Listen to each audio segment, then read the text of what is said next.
Mladeniča na fakulteti, ločenega od svoje ljubljene, daje skrb. Njegove zaročenke ni že 1 mesec in srce ga boli od hrepenenja. Ko je odhajala, ni vedela, kdaj se bo lahko ponovno vrnila. In v času pred mobilnimi telefoni ni bilo druge možnosti za komunikacijo.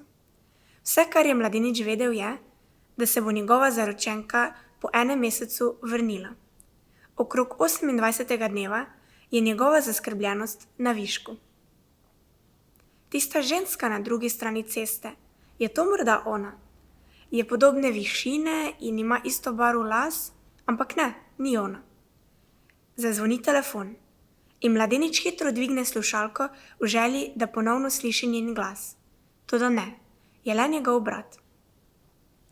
Vsaj 3-krat na dan se sprehodi mimo njene sobe v študentskem domu, da bi videl, ali se je morda le vrnila. Trka in čaka, pa nič. Odvleče se nazaj v svojo sobo v razočaranju. A ne brez upanja. Njegova ljubljena se bo vrnila. Kmalu. Smo v obdobju adventa, ko lahko ponovno obudimo svoje hrepenenje po Gospodovem ponovnem prihodu.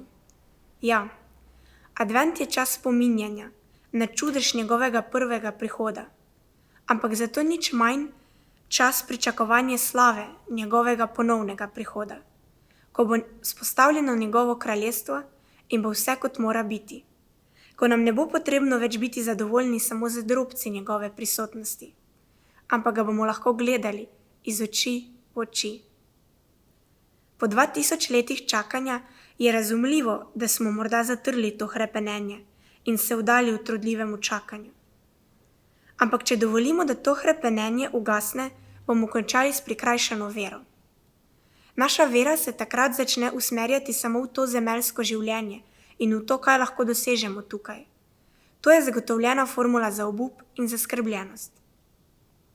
Po drugi strani pa, če imamo v sebi živo upanje, lahko prepoznamo Božjo suverenost tako v sedanjosti kot prihodnosti. Potem je bila znana tudi prva cerkev, saj so verni tako močno pričakovali Jezusov ponovni prihod, da so bili osupli, ko sta brat ali sestra umrla, preden se je Jezus vrnil. Glavo so si razbijali s vprašanji, kot so: a ni obljubil, da se bo kmalu vrnil? Nismo že dovolj čakali, trpeli in vztrajno molili: pridi tvoje kraljestvo? Kdaj, Gospod, kdaj?